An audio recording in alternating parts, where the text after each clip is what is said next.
Orchard City Council regular meeting and remind us of our guiding principles and the actions that we're about to take. Are we raising the bar in all of our actions? Are we honoring the past but not living in the past? Are we building positive connections with our community and outside partners? And is the decision-making process building a diverse, equitable, and inclusive community? Please stand and join me in the Pledge of Allegiance. I pledge allegiance to the flag of the United States of America and to the republic for which it stands, one nation, under God, indivisible, with liberty and justice for all.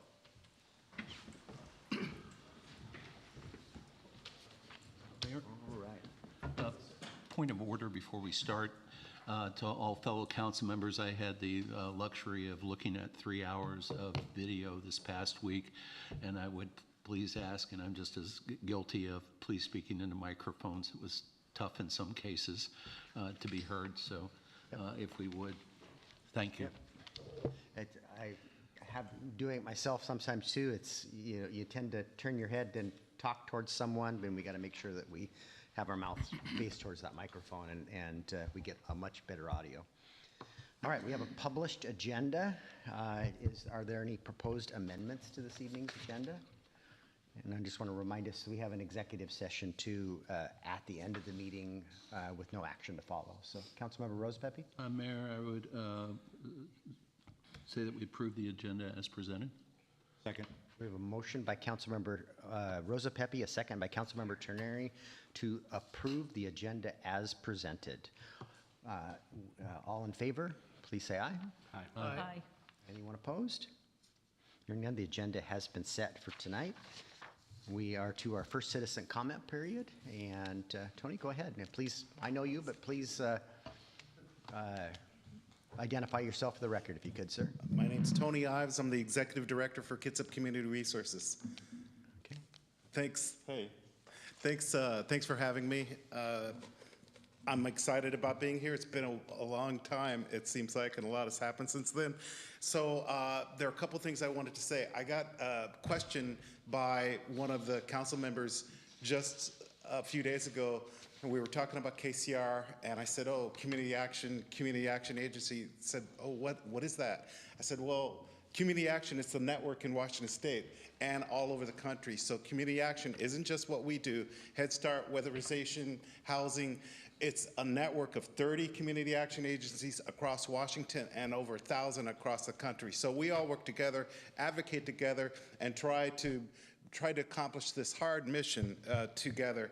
And with that, I just wanted to let everybody know that finally we have a full-time housing navigator in Port Orchard over at our offices on Jackson and Lund. And hopefully, I was speaking with the mayor just last week. Hopefully, we'll be able to get going with the rental assistance, and we're ready to move and serve Port Orchard residents. We're excited to do that. I was talking to my housing director. You give us the money, we'll make sure it's put to good use, okay? So that was the second thing, the rental assistance and the navigator. The third thing I wanted to just speak to is the housing consortium. So this is a project we started about 2.5 years ago, and the Bremerton Housing Authority and Housing Kitsap, the health district, there are a few of us that are part of this consortium, and the idea is not just to do things in a vacuum, but to collaborate together, work together, go find funding together, identify the needs. In Port Orchard specifically, if you look at our needs assessment that was done maybe about 1.5 years ago, housing in particular, you can just sort by demographics. So housing in particular, there are over 4,200 responses across Kitsap County. This is just for us. So housing in South Kitsap, 40% they said they don't have any concerns. 33% said the cost of rent or house payment is a concern. Cost of utilities, another 26%. Not enough housing available to rent or buy.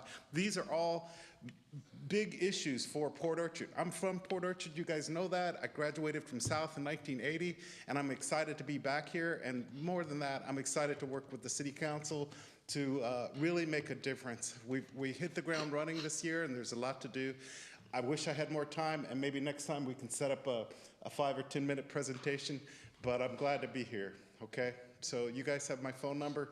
Call me when you need me, and I'll be there, okay? All right? Thanks, Tony. Okay, Thanks, thank Tony. you. Thanks, and look forward to working with everybody. Hey, I Yes, have more thank you. time, huh? Oh, well. Yeah, keep going. And then it's gone. All right, anyone else wishing to address the council? Good evening, Mayor, City Councilmember Samuel Jordan, and I'm here on behalf of the League of Black Male Voters. My name is Samuel Jordan. I'm a member of the League of Black Male Voters here in Kitsap County. I'm on behalf of Kitsap County Juneteenth Festival and coming to request the board support for our annual Juneteenth celebration. This year, the celebration is on Saturday, June 14, 2025, at Evergreen Park. The Freedom March begins at 10 a.m. at the Norm Dix Building and ends at the park. For 23 years, Kitsap County Juneteenth Freedom Festival has been a vital part of our community, celebrating Black culture, resilience, and emancipation of enslaved African Americans. Now recognized as a federal holiday, Juneteenth is a time for reflection, education, and unity. Yet despite its significance, our festival has been largely self-funded, while other major local events such as Pride, the Blackberry Festival, and Armed Forces Day receive substantial financial backing. In the light of strenuous times, this support is more important than ever. We ask the board to consider ways to contribute. In addition to financial support, we welcome opportunities for the board to participate. The following are ways that the city can participate: advertise in our commemorative annual booklet, agree to attend the festival, present a proclamation, or any of the above. Your support will help ensure the Juneteenth celebration continues to thrive as a vibrant and inclusive celebration in the Kitsap County community. We appreciate your time and consideration and look forward to working together. Wonderful. Thank you for your comments. And if you Thank get your you. information to the clerk, I'll be happy to provide you with a proclamation for sure. Thank you, sir. Okay? Thank you, Mr. Mayor. Deal. All right. Anyone else wishing to address the council? All right, I'm going to close the citizen comment period, first citizen comment period. Just We a have reminder to invite the members of the public to comment. They will need to use *9 to raise their hand feature. I'm sorry, I forgot about our folks online. Anyone wishing to address the council online, just use the raise your hand feature and the clerk would bring you into the meeting. And I see no one raising their hand, so I will again now close the first citizen comment period. All right, we have a published consent agenda. Is there a motion to approve? Mayor, move to approve the consent agenda as presented. Second.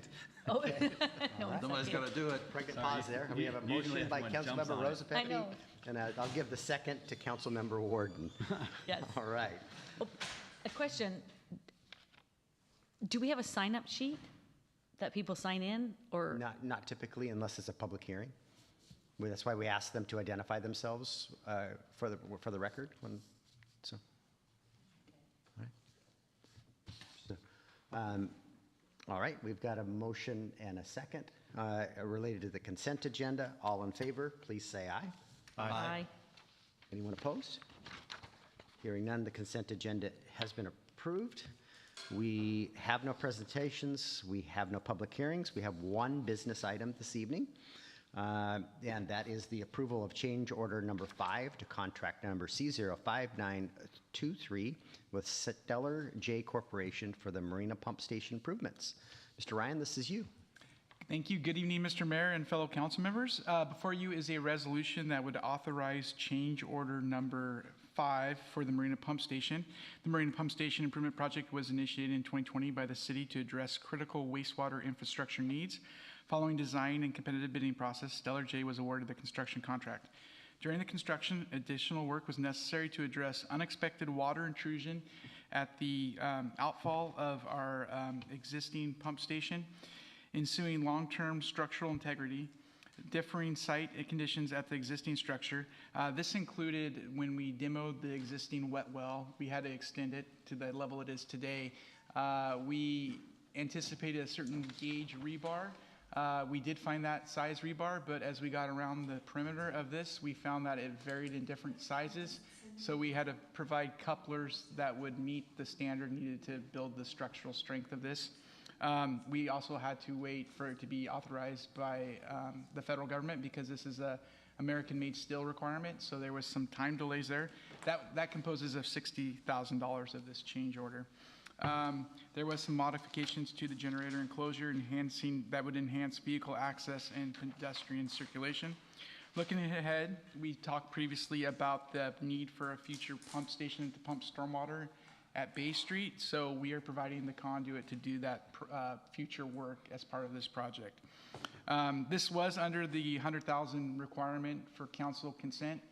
We are bringing it forward to reset the amount as we enter the final stages of the project. So the total change order is $94,925.22. I'm sorry, $94,925.22. The city council it's recommended that they approve this change order at this time. Councilmember Warden?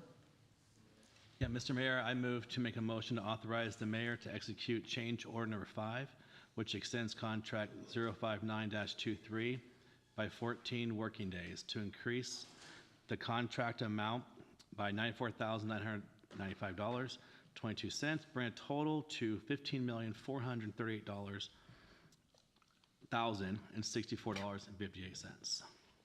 I'll second that. Motion by Councilmember Warden, a second by Councilmember Trenary. Any questions of Mr. Ryan? I know we're getting into the final stages. You're seeing the roof go on the building down there, and I think we're about 60 days out to come off the bypass pumps and actually start using the facility, and then it's just the grounds and other things and beautification stuff to return that to looking the way it should. So, Councilmember Rose I Pepe? know you were on vacation. We had the utilities meeting. Dennis gave a really good report about, we're still within budget, ahead of schedule. Demolition of the existing building is going to be forthcoming. Yep. So the news is really good for all concerned on this project going forward. And I think it's a testimony to staff, working it. And it's great to see that we're in the home stretch. So much appreciated. Yep, we had some unpleasant surprises in the very beginning when we first dug down in there, and things weren't connected the way we thought they should have been. They did things differently a long time ago. So we had pretty significant change order there, but we're well beyond that and out of the ground now, so we should have very few surprises going forward. So. All right, you'll be voting on change order number 5 with Stellar J for the Marina Pump Station Improvement Project. All in favor, please say aye. Aye. Anyone opposed? Hearing none, the motion passes unanimously. We don't have any discussion items. We're to our council committee reports now. First of which is Economic Development and Tourism. And I'm out of touch as when you guys have met and who's met and what committees have met, so. We gave a report at the last council meeting. You did? Oh, wonderful. Okay. Utilities, have you met since the last council meeting? No, we didn't. We did meet, give our report. It was the Okay. other committee that we stopped. Sorry, wanted to. Finance, I know, didn't meet last week, and Noah emailed those financial statements out to everyone. So if you have any questions, reach out directly to Noah. Transportation met this evening. Councilmember Trenary, were you on point on that, or? Who was taking notes? I can probably, Chris gave progress reports on a number of projects.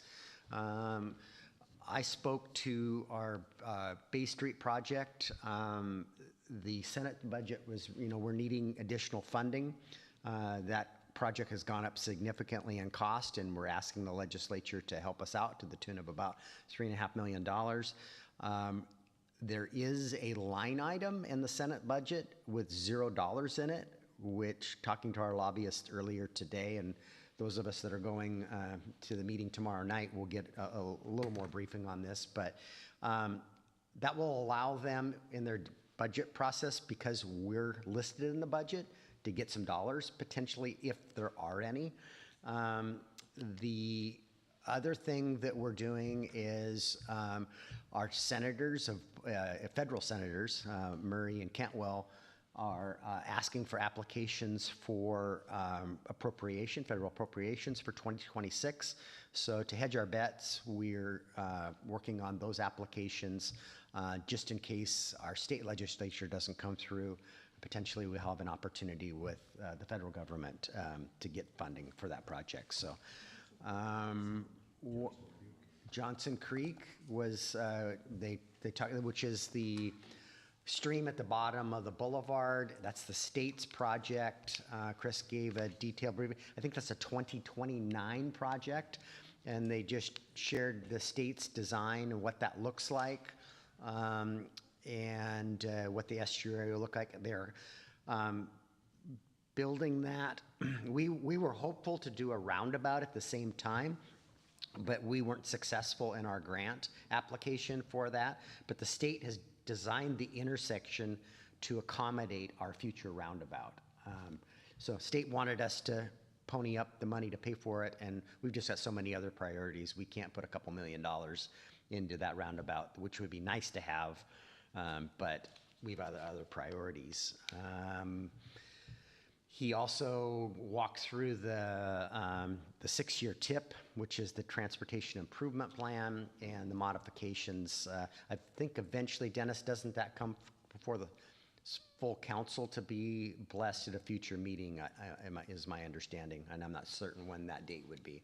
But anyway, shared that, the updated, and it was primarily just updating costs because everything is going up significantly in costs, and there was a couple of project just description modifications to projects, but primarily updating cost as we work through the process to update our transportation impact fees.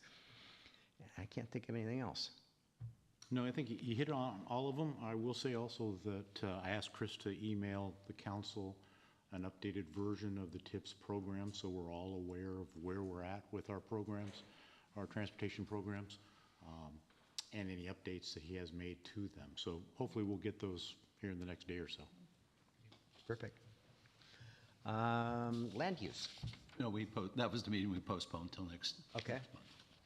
And I know John's working and Brandy are working on the lodging tax still. And sewer advisory, anything to report there? No, we don't have anything to report yet. Okay. And you guys want to report on anything with Coffee with Council? Eric, any? We sent it out to everybody. Okay, all right. We discussed it last time as well. Perfect, perfect, wonderful. All right. Eric? But I don't think we have the new people for the next time that's coming up. So you guys better do some rock, paper, scissors and figure it out. And Yeah. Yeah, for sure. you got another, I think that's next week, isn't it? Yes, then in that case, I will commit. I got to find out if I'm working or not. And I can commit too, so we'll figure it out. We'll Okay. get to you. All right, I'm going to move into the mayor's report. As you guys are probably aware, remember, or maybe you don't, you funded Saturday parking enforcement in the budget. We've hired we have a second parking enforcement person on staff now, and we're preparing to do that. I know Charlie's working on changes that we need to make to our code so that parking enforcement can enforce it, and Public Works is working on maybe it's DCD that's working on the map. That's right, it's a team effort here. DCD's working on the map, and I just want to confirm with you guys remember, this is primarily for the farmers, to accommodate the boaters and the farmers markets, because, and so we're going to be enforcing parking on the waterfront lot, on Bay Street, and then we're thinking up to downtown up to Prospect, and then down Prospect is the area of downtown. And if the parking enforcement person has extra time, we get various complaints and things, in other areas of the city, and there could be, this could add capacity for them to travel out and do investigations on complaints and things that they get. But it's our goal to have that before you, at the next council meeting, the changes to our code. And it's going to be the same times. It's just our current signs say Monday through Friday, you know, and I would actually prefer if we had signs that were silent on the times. It just had the times, but our attorney may have an opinion on that. We cannot, yeah. Our signs need to be very specific as to the time. So we're working with Public Works. It definitely is a team effort, Public Works. Okay, to get so more signs. more to come. I guess I'm overruled on that one. All right. Question, Mr. Mayor? Yes, sir. Is there a way at the end of the year to know what the revenue was from parking enforcement? We could get that.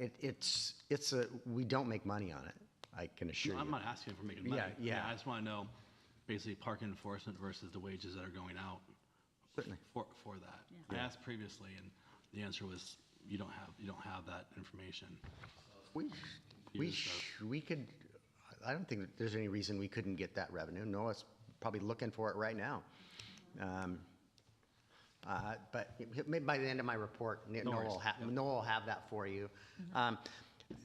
Really, I mean, it's really about the commuters, and if we didn't enforce it, that's really what started our. I'm just parking asking, enforcement. if it's, you know, a certain dollar figure, then, you know, maybe have a full-time person versus a part-time person in the future. Gotcha. Yeah. That's all. No, I'm not trying to make a profit off the citizens parking. I mean, just, Yeah. I was curious as far as dollars go. Yeah. You know. I hear you. And this is also on the government page, so people understand that it's going a little bit more. We're going to do some outreach, yes. Yes, okay, good. When we're just not there yet. We got to get a map, update the map. We've got to create new signs. And then you guys, of course, you guys have to change the code. So we may not be ready for the first, to enforce it, the first weekend of the farmer's market, because we may not have all the signs up. But maybe where we do have the signs changed, I think we should get that done on the waterfront first and then work outward from there. But so anyway, that's in progress. I hope you guys caught the press release related to the car show. I plan to read it here just in case members of the public didn't see it or don't have access to our Facebook page. So the City of Port Orchard is pleased to announce that the annual Saints Car Show will once again take place on the Port Orchard waterfront this summer. After an initial announcement by the Car Club at the beginning of March that the annual car show would not take place in Port Orchard, subsequent conversations took place to resolve issues related to pedestrian safety.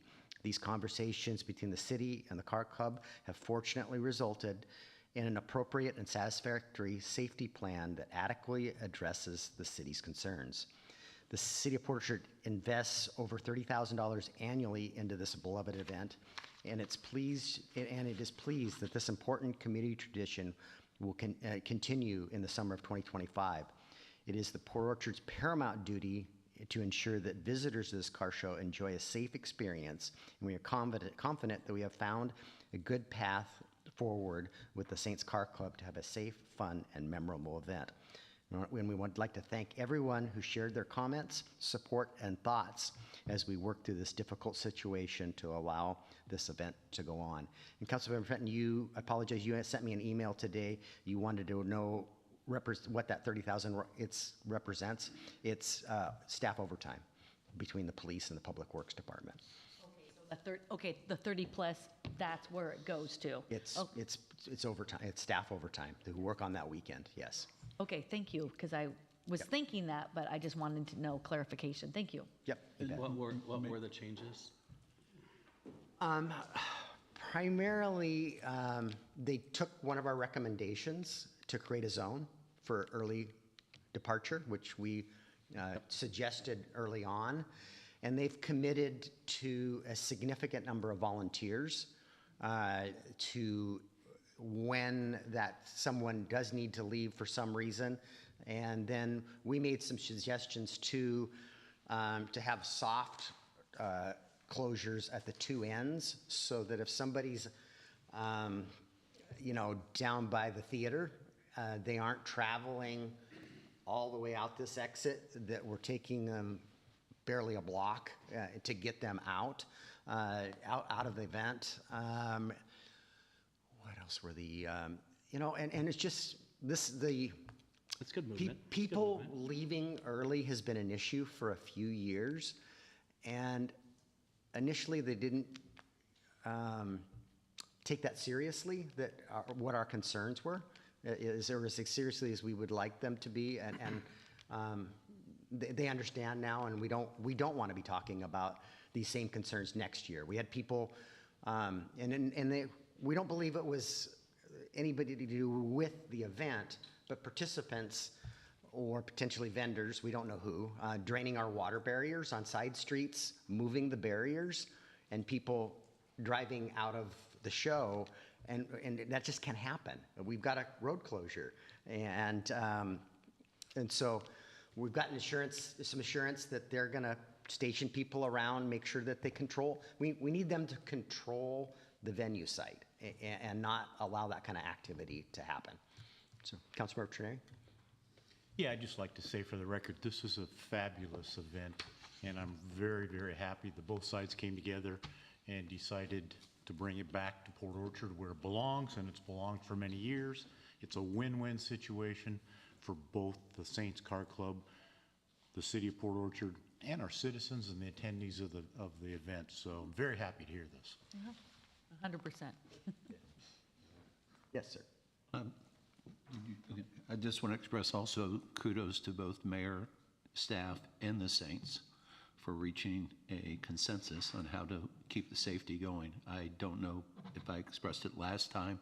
I've had 2 instances in my life, not with me, where somebody has hit the accelerator instead of the brake when they've been and that is not a good situation. So escorting them and setting up the other zones, I think, is paramount to public safety and well appreciated, but kudos to everybody involved on this one. One other piece of information, though, Heidi, is there's also LTAC money that the Saints always apply for and get. So it's $5,000 or $6,000 this year, also on top of that $30,000 that comes from the city. So that's also good news for the Saints, because if they had moved it outside of the city, they wouldn't have been eligible for those funds. So win-win. All right. So anyway, I just wanted, we're very pleased and happy that we came to a solution that works for all. If you've been driving, at least come down Kitsap Street and look at you can start to see the solar, about half of the solar panels are up on top of the solar canopy. We've been presented, we're going to need to close the City Hall to the public on April 11th. And if we don't, our power currently comes from transformers and transmission lines over here. And with our new generator and our solar panel, the power to City Hall is going to come from over here on Kitsap Street. And so PSE has to disconnect our power and rehook up our power. And if we do that after hours, at night on the weekends, it was going to cost us $21,000 in a change order to Puget Sound Energy. And COVID has taught us that we can serve the public remotely we have devices, we can answer the telephone and serve everybody for that one day just as well as we can from City Hall. We have a drop box out in front of City Hall for payments. And so we've made a decision to save that $21,000. And on Friday, April 11th, at least City Hall will be closed to the public. We'll still have, this doesn't affect the Department of Community Development and the building department over there. They'll still be functional over there, but just wanted to make you guys aware of that. Yes, Bray? You said half the solar panels? Yeah, Where's the other half? Not installed yet? They're in the Connex box, yet to be installed. Oh, okay. So So they're it's gonna be- installing them. Okay. Yeah. So it's going to be twice of the current footprint, basically? It's the whole roof of that building. You can see there's 2 rows of them, I think, up there. I was up looking. Okay. You walked out this window, matter of fact, I think you could even see it. But, yeah. We've, our lease with the Little League field is expiring here very soon. Dennis and I have been talking about that, and we've, I see Bob Showers in the audience, matter of fact. We've had some challenges with the Little League and what they're doing with the field. We have seen some movement on them restoring the field, and hopefully we're going to have kids playing baseball again on that field this summer. We're thinking that we only want to do a 6-month extension to that lease versus a new long-term lease at this moment in time to make sure that those improvements are done and that we have kids playing on that field again. And then that would allow us this fall then, if everything's back in order the way it should be, then we'll consider that long-term lease with Little League again. So just want to make sure you guys were comfortable with that approach. I'm seeing heads nod there a little bit. All right, got a couple of cool things that, Noah's department. Noah's department was recognized by the Washington Public Treasurers Association, and they received an award and certificate of excellence for our newly adopted investment policies. And so a nice job by Noah's staff, and I think the finance department weighed in, and ultimately you guys approved those policies, but we were recognized for having exceptional financial policies. So hats off to Noah and his staff. Also, Noah was recently appointed to be the Association of Washington Cities representative on the Local Government Investment Pool Advisory Committee, and this is a committee that was created in 1995 to advise the state treasurer on the operation of the investment pool. And the committee is comprised of 14 appointed members. 6 are appointed by the state treasurer, and the other 8 are appointed by the various state associations, like the Association of Washington Cities, the Association of Counties, and so on and so forth. So congratulations, Noah, and it's always good to see our good staff being recognized and tapped to help out on boards like this, because we have our dollars pooled in that investment pool too. So congratulations, Noah. And that, I guess, we had a FIFA World Cup our first coordinating meeting. Gosh, what day was that? That was Friday? I don't know, it's been a whirlwind here lately. Lots to do on that front, and as more information comes forward, we don't know a lot, and FIFA isn't sharing as much as we need them to do. So that was so. But anyway, we're getting all the players, the Chamber of Commerce from here, from Bremerton, and so on and so forth, and getting all the players in the room that need to talk about all the activities and events that we want to have when we have all these visitors here. So, and that concludes my report. Let me find my agenda. What's that? Oh, on that meeting, do any council members be a part of that? It's three. It's right now. It is myself, Mayor Wheeler, and County Commissioner Walters. So, yeah, and then the outside partners at that point. So, Commissioner, it's really Bremerton's fan zone. So we'll have our own activities. So I'm really participating in it. To learn what's happening over in Bremerton so that we can play off of what's going on over there. Yeah, for us over here. Correct. Yeah. Which then I'm having meetings currently with Fathoms of Fun, the Merchants Association and our Chamber of Commerce, separate from that group. So how about department heads? Mr. Ryan, you got anything for us? Good evening again. So a couple things between the police department, Chief Brown and myself, we are monitoring potential weather for tomorrow. They are calling for significant thunderstorms as a possibility. We did get an update. Janine posted on the website from PSC that we are anticipating up to 45-mile-an-hour winds again tomorrow night. So our crew will be prepared, and we'll be prepared to activate the EOC if the weather materializes like it's being forecasted. So we'll pay close attention to that. And another update is the Stetson Booster Station out near the McCormick Woods area.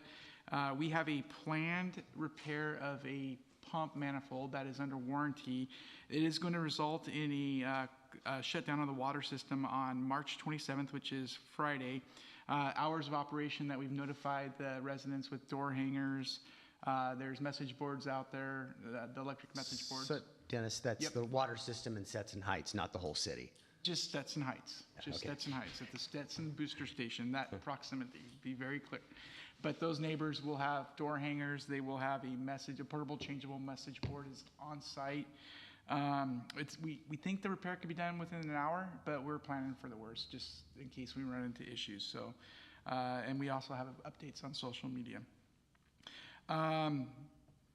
Other things, we had a question about the demolition down here at the pump station. I just received an email from Councilmember Chang. What's going there? So the old structure is going to be demolished, and it's still going to be a viewpoint. So, and Nick, do you like the aesthetics of the plaza? Is it just it's flat concrete, right? The finished look. It'll be a slab, and then what was the observation deck? It'll be like a half circle and cut into a concrete wall, so about 3 feet or so high. And so we'll have an observation point, but at ground level, and they'll cut that concrete to retain a portion of it to be kind of a wall out there on the edge of the shoreline. It's actually kind of interesting the way it is now. It's an empty spot underneath the current viewing. So that work is going to commence towards the end of April. So we're working closely with the port and also the bank because there's going to be some pedestrian access limitations. So we'll have to have detours in place, but we're well coordinating that with those two neighbors there, so it's not too big of an impact. And the last thing, I wanted to give a shout out to our public works staff. We have new people, new roles. We have a person that's leading our stormwater permit submittal, and I'm happy to say that we are permitted on time and we have no violation G20 letters. So kudos to staff for that. So that's it. We Thanks. haven't always been timely in that report, so it's good that we've got new people and they're getting it done on time. Yeah. Mr. Crocker, what do you have? The only thing I need to add is I wanted to come back to Councilmember Warden's question on the parking infraction penalty fees. So for 2024, we collected roughly $38,000. 2023 was roughly about $34,000. So that's kind of the. It's pretty consistent. Yes. Yeah. And each one of those part-time employees, I want to say, is about 25,000. Does that seem about right, Noah? If I remember right. We did some analysis on whether we were going to have one full-time person with benefits, and the benefits was a huge factor why we didn't do it, and we stuck with the two part-time people. Yes, still. Yeah, I was just confirming with Debbie over here, and I think it's a little higher than that. It's a little higher than that? Yeah. Okay. All right. Just at the part-time level? Yeah, okay. All right. Mr. Bond? Yeah, I wanted to share an update on our middle housing work. We have a deadline of June 30th to comply with some state law changes that are taking effect.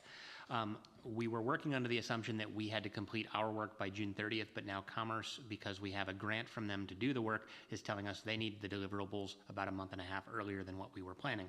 So we've pivoted a little bit. Commerce is going to allow us to provide an interim ordinance that would just implement the bare bones changes in the law while we continue to work on a comprehensive overhaul. And so the majority of the zoning work is going to flow into the summer.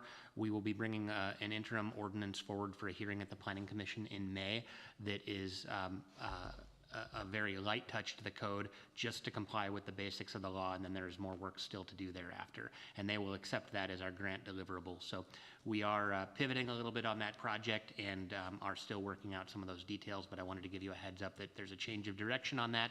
We'll be taking it to the Land Use Committee as well as the Planning Commission. Bond? Sarcher? Thank you, Council. Just a reminder, on the legislative session, we're following a number of bills, and the one I emailed you about with regards to the use of AI and that AI would be a mandatory bargaining is still live. And so that's a very interesting one that we are still following, is that would have significant impacts to Debbie and her workload and the city in general, as is the 3% property tax cap increase that you're on that AI bill. I know that AWC is opposed to it. We're signed in opposed to it. And I was asked today to testify on Friday, and I told, we're meeting with Shelley tomorrow evening, so I'll probably be Friday morning testifying in opposition, but she's got to assist me a little bit with some talking points, so. I would definitely consult with Debbie, can give you some assistance with that, talking points as well about what happens when things become mandatory bargaining points and how challenging that can be. My other topic for this evening was the cabaret license issue. As council knows, I've been tasked to work with staff to bring back suggestions for improvements to the code in response to concerns or issues that have been raised. My research has indicated that the cabaret license does have some utility for the city, but there are modifications that we could make to improve the system. So I'm gonna, because of the absence of 2 council members, I'm gonna put that in a memo, and then we can have a conversation about it at the next council meeting. Once, I know Councilmember Morrissey in particular was very interested in that. So if the council is comfortable with that approach, I'm going to go ahead and circulate that memo, and then we'll have that conversation at our next council meeting. Just out of curiosity, Charlie, if you have an opinion, it's been discussed, just, batted or bound, whether it should be looked at as land use or it should go to economic development. And on that one, and there wasn't any clear cut, who should touch it first before it came to, council on that. So. That's a really good question. I can absolutely see it fitting in both. It is essentially, or it is for sure, a component of your business license chapter, and it is an enhancement for certain types of businesses based on the impacts they have on surrounding land uses. So I could see it either way. When I talk about business licenses, it's usually in that economic development finance world. So if I was pushed, I'd probably say that committee. It's just curiosity because somebody's got to touch it first. Absolutely. So, Actually, go ahead. If it possibly involves 2 different categories, that's most likely 6 different council members, couldn't we just bring it to a work study? Absolutely. Just cut the fat out of it and just hold the discussion there? I think that's good. not adverse to it. I mean, she'll bring your memo and you guys can talk about it. I'm going to be at a conference the next council meeting. So Scott Diener will be running the meeting, but just if that's your guys' desire, then we'll just, remember though, we were planning on having the, your guys' kind of strategic planning session in that April council meeting. So we weren't planning on having any staff there, but. Well, I can be there, absolutely. Okay. Sounds great, thank you. Yeah. All right. Can you elaborate on the 3% property tax increase? Yeah, the mayor may be able to speak to this a bit more. So the 1% property tax cap that currently exists would go to 3%. That's essentially the summary of it. And there's some caveats to that. Yeah, some big caveats. And it hasn't, it's in both chambers. Right. And they'll negotiate the language. One version I've seen is that you'll need to pass a substantial needs ordinance if you're going to take more than the 1%. So you have to demonstrate why you need it. One of the 2 bills has a provision to state has to do with public safety, and if you're struggling to fund your police department, that you need to be able to identify needs in that area. But it hasn't passed yet in both chambers, but the bill is still alive. Yeah, and it seems to have a groundswell of support. Yeah, and it needs, it's up to 3%. Up to 3%. And it's tied to the CPI. Correct. So it'd be whatever the CPI or less, and likely you'll have to identify and pass a substantial needs ordinance, at least in the language that I've seen. Right. As Councilmember Rose Pippy always states, voting matters. Yes. Yeah, until we know, yeah. So, and 1%, when we take our 1% every year, I think it's less than $50,000. I mean, it is, 2% is $100,000, and that's darn near an employee you're funding at that point. But anyway, more to come on that. It's there'll be a process it appears you have to go through to get the additional, and it has to be, inflation is climbing, greater than 3%.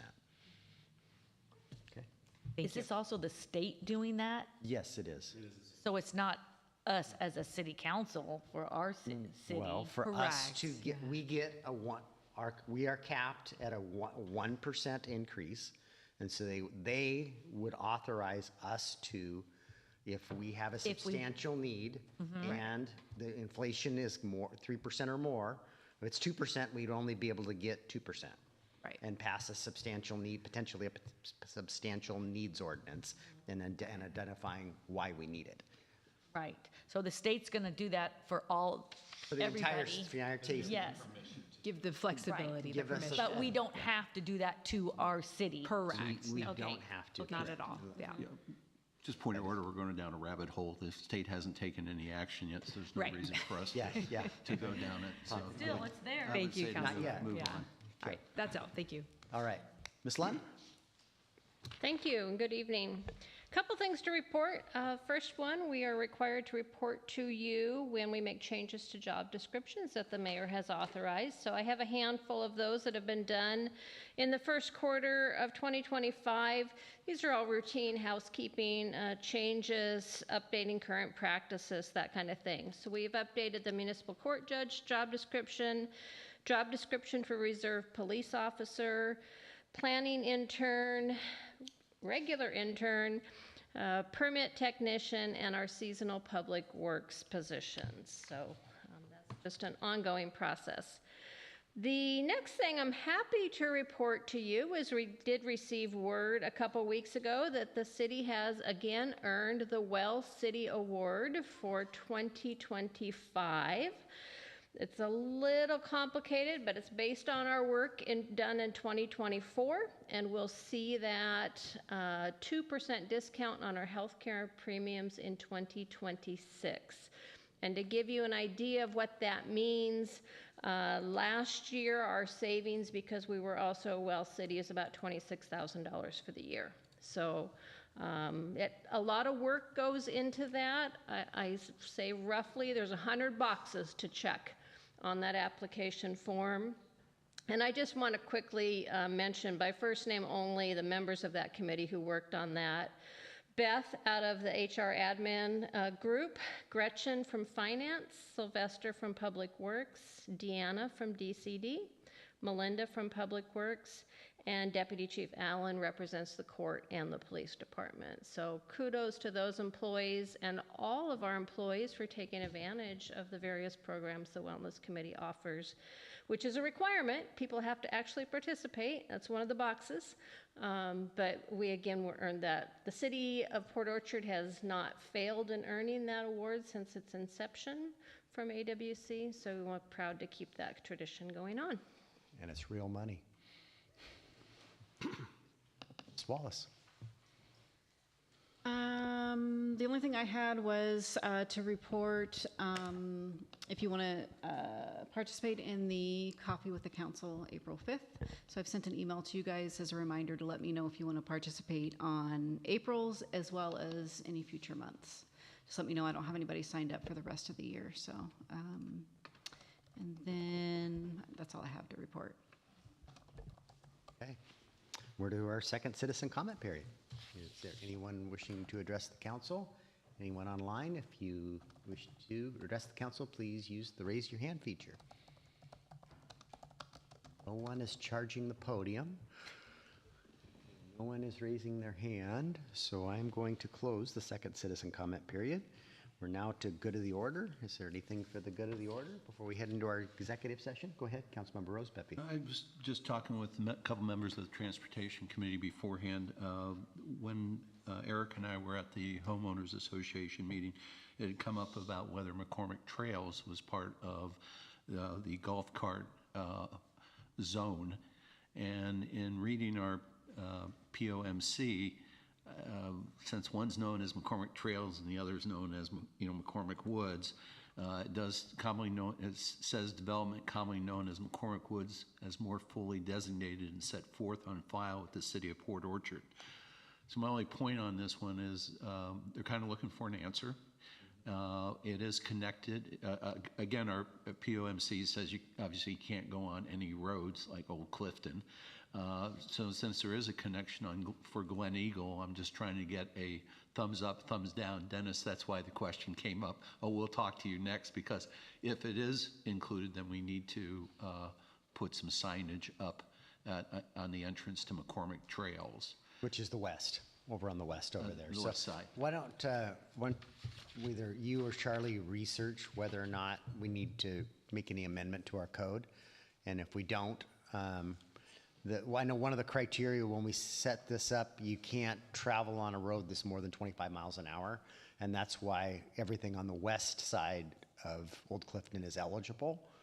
And then the Ridge and Channing Circle. all of those on the north side of Old Clifton are not eligible because Old Clifton Road is 35 miles an hour. So there's a new subdivision that's in place on the south side of Old Clifton.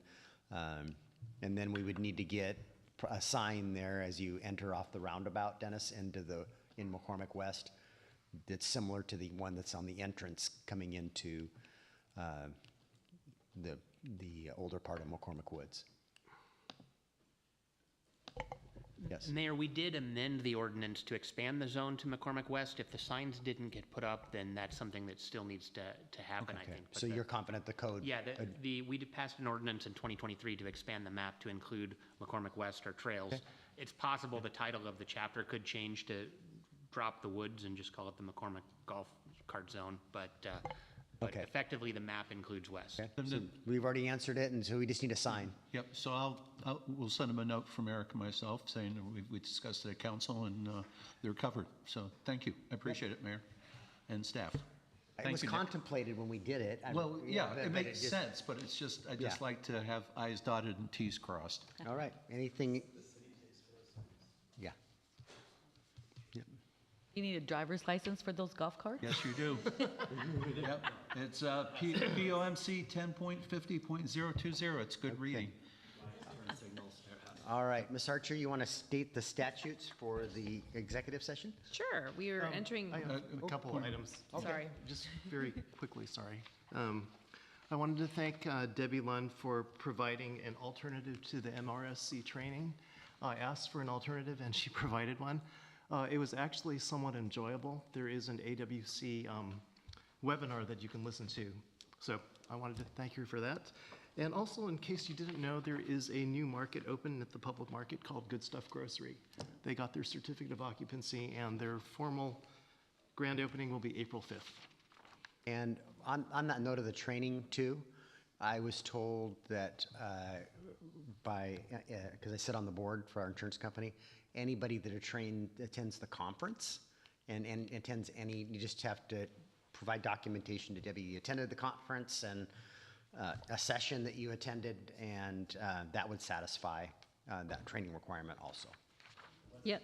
Just please be sure to let me know, and then I can stop all those emails coming to your box that remind you have a training to take. Yeah, and the conference is until June. So it's this year's conference would satisfy it. Or if you want the emails to stop, just take the training that she sent you online. That's right. Yes, sir. What's the executive session regarding? I can't talk about that out here, but she's going to state the statute, so. It states it. It'll be announced prior to executive session. Yeah, she's going to do that right now. So the statute that we're going to rely on tonight is 4230-110 subpart 1 subpart I to discuss legal risks of a proposed action, and this is pertaining to the county's project, the county courthouse project. And no action will be taken afterwards, and I'm expecting 10 minutes for our executive session. And no, Eric, you can't get out. I'm hopeful it's going to be 10 minutes.